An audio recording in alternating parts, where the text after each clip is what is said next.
Bangsa Indonesia mengalami sejarah yang panjang dalam melawan penjajah. Kita pernah mengalami penderitaan ketika dijajah oleh Belanda. Sejarah juga mencatat kekalahan Belanda oleh Jepang dalam Perang Asia Timur Raya atau yang disebut dengan Perang Pasifik, menyebabkan bangsa Indonesia dijajah oleh Jepang. Perang Pasifik ini dimulai sejak tahun 1937 sampai dengan 1945. Ibarat pepatah, lepas dari mulut harimau masuk ke mulut buaya. Tepat kiranya untuk menggambarkan bagaimana kondisi penderitaan bangsa kita saat itu. Penderitaan akibat kebijakan tentara Jepang terhadap bangsa Indonesia yaitu sebagai berikut. Pelaksanaan kerja paksa. Hal ini menyebabkan banyak laki-laki di Indonesia dikirim hingga ke Myanmar untuk melakukan pekerjaan pembangunan dan pekerjaan berat lainnya dalam kondisi yang buruk.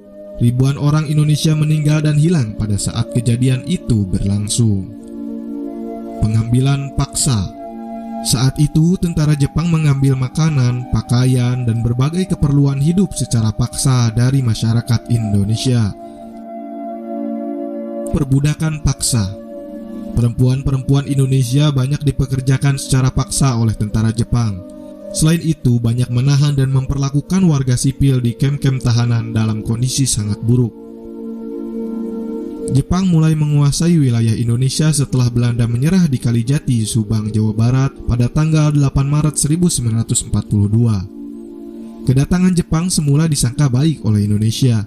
Banyak semboyan dikumandangkan oleh Jepang seperti Jepang Pelindung Asia, Jepang Pemimpin Asia, dan Jepang Cahaya Asia.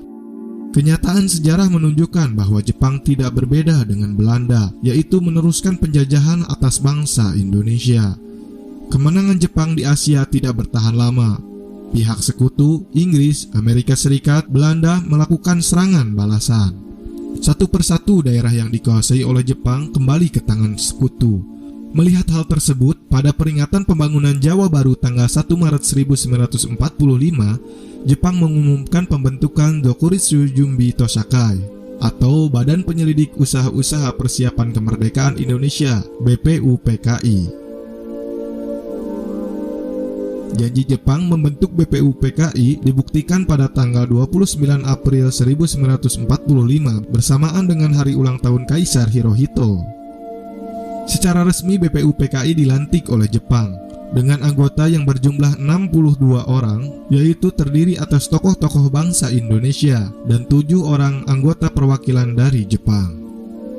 BPUPKI diketuai oleh Dr. Rajiman Widyodiningrat, sementara itu wakilnya adalah Raden Panji Suroso dan Ichibangase Yoshio. Ketua dan wakil ketua BPUPKI dilantik pada tanggal 28 Mei 1945.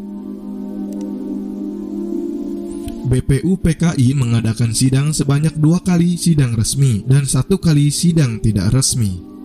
Sidang resmi pertama dilaksanakan tanggal 29 Mei sampai dengan tanggal 1 Juni 1945, membahas tentang dasar-dasar negara.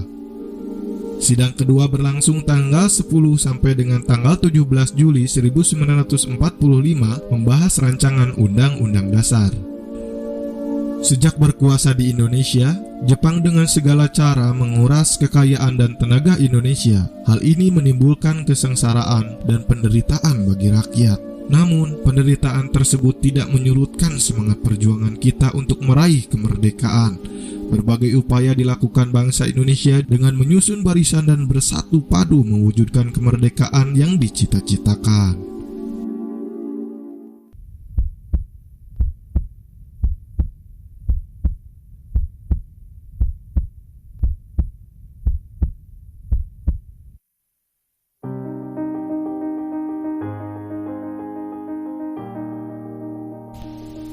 Sidang BPUPKI pertama dilaksanakan selama 4 hari, mulai dari tanggal 29 Mei sampai dengan tanggal 1 Juni 1945. Agenda sidang pertama BPUPKI adalah membahas tentang bentuk negara, filsafat negara, dan dasar negara. Dalam pidato pembukaan sidang pertama, Ketua BPUPKI memberikan alasan tentang perlunya dasar negara. Ada beberapa tokoh yang mengemukakan pendapat tentang rumusan dasar negara pada sidang pertama BPUPKI. Hal ini bertujuan agar mendapatkan rumusan dasar negara yang tepat. Adapun tokoh-tokoh yang mengemukakan pendapat tersebut yaitu Muhammad Yamin, Supomo, dan Insinyur Soekarno. Setiap tokoh tersebut mengemukakan pendapatnya pada waktu yang berbeda. Muhammad Yamin merupakan orang pertama yang mengemukakan pendapatnya dalam sidang BPUPKI pertama. Pada sidang pertama ini, Muhammad Yamin mengemukakan 5 asas dalam pidatonya. Kelima asas tersebut adalah peri kebangsaan, peri kemanusiaan, peri ketuhanan, peri kerakyatan, peri kesejahteraan rakyat.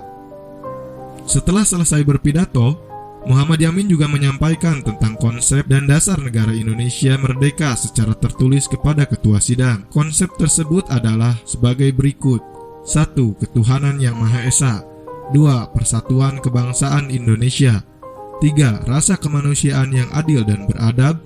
4. Kerakyatan yang dipimpin oleh hikmah kebijaksanaan dalam permusyawaratan perwakilan. 5. Keadilan sosial bagi seluruh rakyat Indonesia. Selanjutnya, pada tanggal 31 Mei 1945, Supomo mengemukakan 5 usulan dasar negara Republik Indonesia. 5 usulan tersebut yaitu 1. Persatuan, 2. Kekeluargaan, 3. Keseimbangan lahir dan batin, 4. Musyawarah, 5. Keadilan sosial. Pada tanggal 1 Juni 1945, Insinyur Soekarno juga menyampaikan pendapatnya tentang dasar negara Indonesia.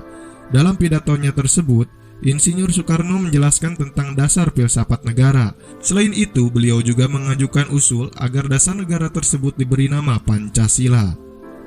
Usulan yang diajukan Insinyur Soekarno diterima oleh peserta sidang BPUPKI. Oleh karena itu, setiap tanggal 1 Juni diperingati sebagai hari lahirnya Pancasila. Berikut adalah rumusan dasar negara yang diusulkan oleh Insinyur Soekarno. 1. Kebangsaan Indonesia. 2. Internasionalisme atau peri kemanusiaan. 3. Mufakat atau demokrasi. 4. Kesejahteraan sosial. 5. Ketuhanan yang Maha Esa.